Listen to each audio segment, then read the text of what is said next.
Hanım. Оқушылар, қазір біз топқа бөлеміз, яғни жасыл жалауша шешендік сөздер тобына барып отырады. Қызыл жалауша шешендік болмау тобына барып отырады. Көк жалауша шешендік дау тобына барып отырады. Сары шешендік арнау тобына барып отырады. Қазір сіздерді осы жалаушалар арқылы топқа бөлінеміз. Бәріміз орындарымызға барып отырамыз. Алғашқы келіңіз, таңдаңыз. Орныңызға барып отырамыз.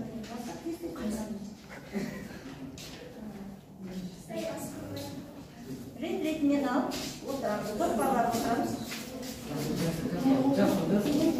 Топтың ережесі қандай баласы? Айтып кетеміз. Яғни бірінші топтың ережесі мәдениетті сақтаймыз. Тәртіпті тыныш отырамыз. Бір-бірімізді тыңдаймыз. Яғни бірлесе жұмыс жасаймыз. Жақсы. Сол өткен сабақты пысықтау мақсатында бүгін сабақты қазір қорытындылаймыз. Тақтаға қараймыз, тапсырмамыз. Үй тапсырмасы осы сұрақтар арқылы үй тапсырмасын бекітеміз. Бірінші сұрақ. Сырымда ұлының өмір сүрген жылдары.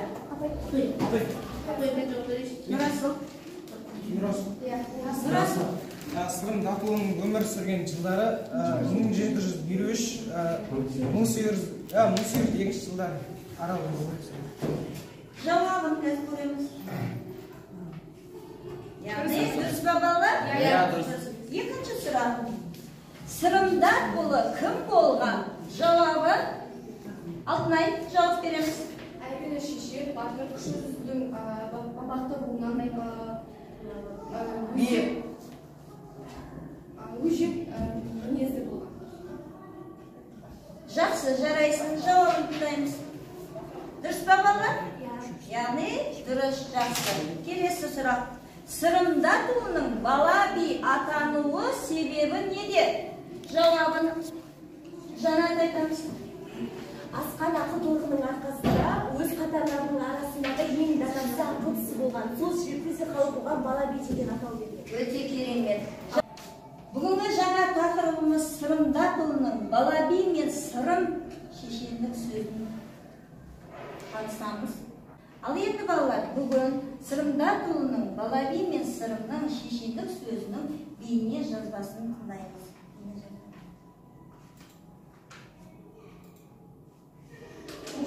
Бала би мен сырым.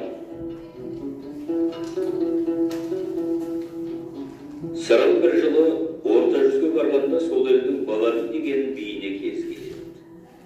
Сырым мен бала би екеуі көп әңгімелеседі.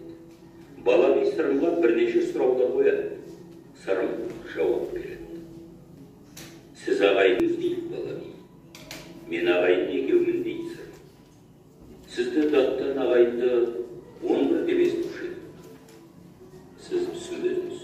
Мен даттан 11 екенім рас. Бірақ та олардың маған қанша керегі бар. Менің ағайын екеумін дегенім, біреуі өзім, екіншісі халқым. Сөз анасы не? Су анасы не? Жол анасы не дейді бала би? Сөз анасы құлақ, су анасы бұлақ, жол анасы тұяқ деп жауап береді сырым. Балалар, біз мұқият тыңдадық. Бала би мен сырымның шешендік сөздері. Төрт сөйлем әдісі бойынша қазір өз пікірлерім. Бірінші шешендік сөздерге бірінші пікір шешендік сөздер тобына. Тапсырма бойынша туындаған өзіндік пікірлеріңізді бір сөйлеммен білдіріңіздер. Екінші шешендік дау тобына дәлел ретінде келтірілген пікірлеріңізді бір сөйлеммен дәлелдеңіздер. Шешендік дау тобына сіздерге. Шешендік арнау тобына мысал ретінде пікіріңізге мысал келтіріңіз. Шешендік арнау тобы сіздерге. келесі шешендік толғау тобынан қорытынды түйінді оймен қорытындаңыздар. Ал алдарыңызда плакат, яғни постерді қорғаймыз.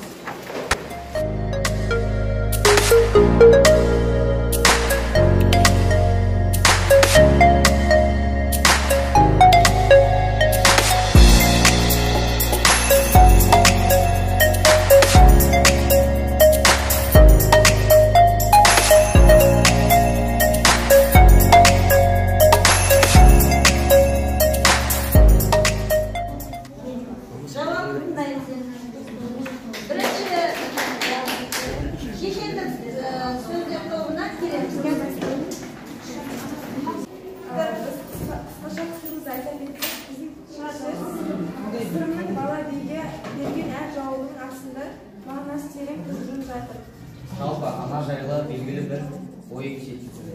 Жалпы бұл жерде сырым датылы ананың орны ерекше екендігін түрде кеткен. Жалпы әйел адамзаттың қажет екені жайлы сөз кеткен. Әр тіршілік иесінің анасы жалпы бір анадан шыққан жайлы кеткен. Жалпы ананың орны ерекше екендігін Жақсы. Керемет отырамыз.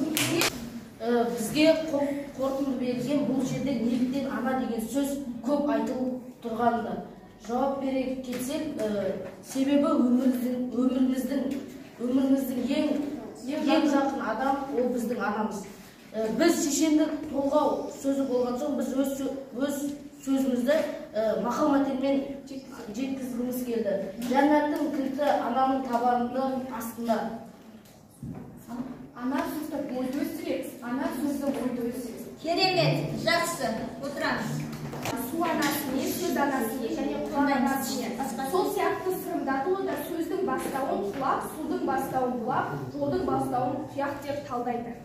Тағы қосатындарыңыз бар ма осы мысал ретінде? Ал топтағылар, оқушылар қосатындарыңыз бар ма?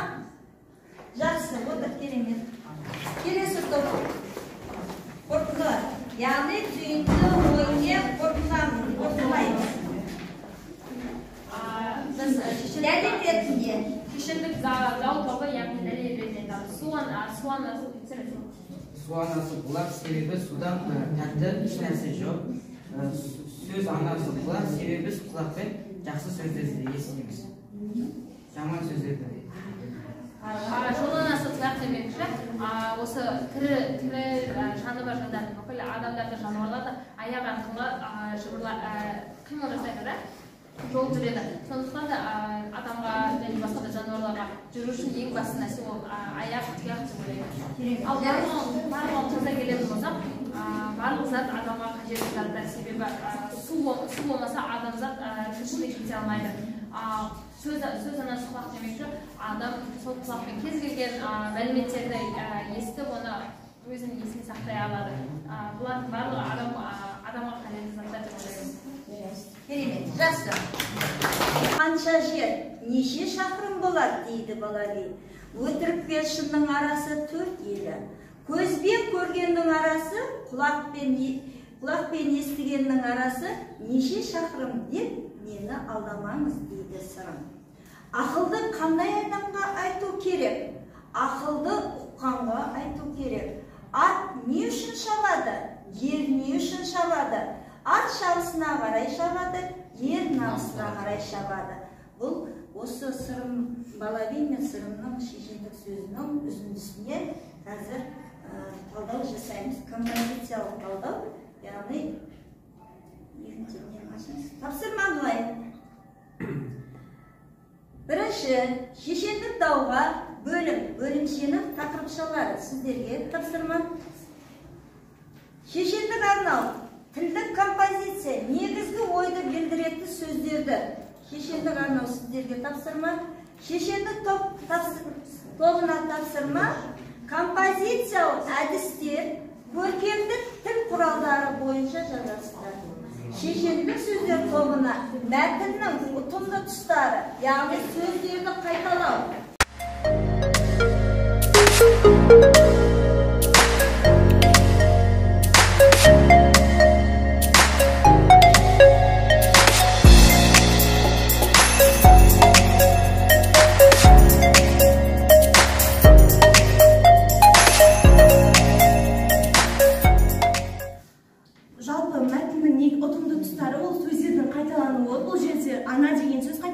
және де шабады деген сөз бірнеше рет қайталанады. Ал балалар, енді осы композициялық талдаудың жауаптарын көрейік. Яғни композициялық әдістердің көркемдік тіл құралдарының жауабы дерексіз деректендіру арқылы, яғни өтірік пен шынның өлшемі. Біз балалар, сіздердің пікірлеріңіз өте құнды деп санаймын, және дұрыс жауап деп есептеймін. Мәтіннің ұтымды тұстары, яғни сөздерді қайталау, шабады және ана сөздегі. Келісеміз ба? Жақсы. Балалар, біз өткен сабақта, яғни шешендік сөздерді өткен болатынбыз. Шешендік сөздер мазмұнына қарай қанша түрге бөлінеді? Үшке. Тыңдаймыз. Шешендік арнау, шешендік толғау, шешендік дау. Енді жақсы отыра ғой. Шешендік дау дегеніміз не? Аида, Шешендік дау дегеніміз жер дауы, жесір дауы және ұл дауы. Және арнамыз дауы. жақсы. Шешендік дау сөздер дегеніміз, шешендік арнау дегеніміз не? Кім айтады? Шешендік арнау, шешендік толғау. Алтынай? Сөз жұмбақ, мысал түрінде айтылады. Мысал қандай мақал мәтіндер? Мысалы, еңбек етсеңдер, тояда бар. Жақсы. Еңбек етсеңдер, ерсің. Иә, жақсы. Енді шешендік сөздер дегеніміз не? Ауыз әңгіме. Шешендік сөздер дегеніміз, шешендік сөз дегеніміз не? Кім айтады? Асқар? Аңыз әңгімелерден тұрады және өлең, жыр, ертегілерден, хикая дастандардан айтысты жерлерде кездеседі. Жақсы. Асқар отырып нұрасы. Шешендік сөз құрылысына қарай екіге бөлінеді. Тоқта. Екіге бөлінеді. Термелі және пернелі. Термелі және пернелі сөздер. Жақсы отыра қойыңыз. Балалар, термелі сөздер дегеніміз ұйқасып айтылады, ал пернелі сөздер қара сөзбен айтылады. Қорытынды балалар, біз сырымдатуының, балаби мен сырымның шешендік сөзімен таныстық, шешендік сөздің мәні мен идеясын талдадық. Біз 8-10 балға бас бармақ, ал тезірек бағалайшы мына топты. Жалпы 10 балдың арасында 8 бал беретін еді, себебі оқымайтын оқушылардың өзі де атсалысып. Оқымайтын демейміз, бөлмейміз, жармаймыз. Сәл төменде оқушылар. Сол үйрім төмендеп деп айтпаймыз. Жақсы, керемет деп мен барлықтарыңызға бас бармақпен бағалаймын. Осы сабаққа белсенділік қатысқан үшін және қызығушылықты танытқан үшін 9-шы А сыныбына, яғни өзім 9-шы А сыныбына өзімнің атымнан қазақтың ұлы ақыны, композиторы, зерттеуші Абай Құнанбайұлынан қара сөздерін тартып өтемін.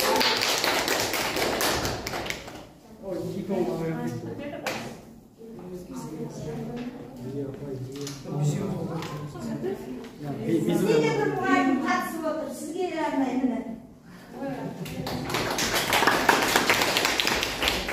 Келесі, біз қазақ тіл пәнмен байланыса отырып, мына қазақ тіл деген дәптерінде өте тілдік бағдар, яғни ережелер бар.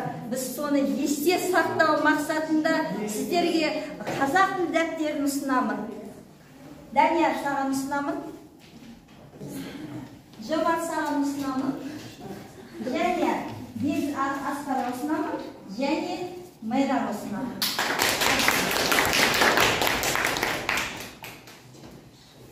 Келесі, яғни біздер сабақ өткен кезде әрбір және ережені түртіп алу үшін сіздерге мынандай кішкентай ғана не? Таратуға.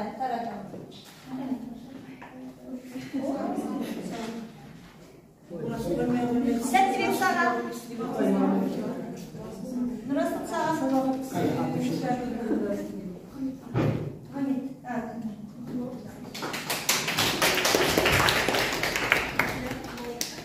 Балалар, осымен біздің сабағымыз аяқталды.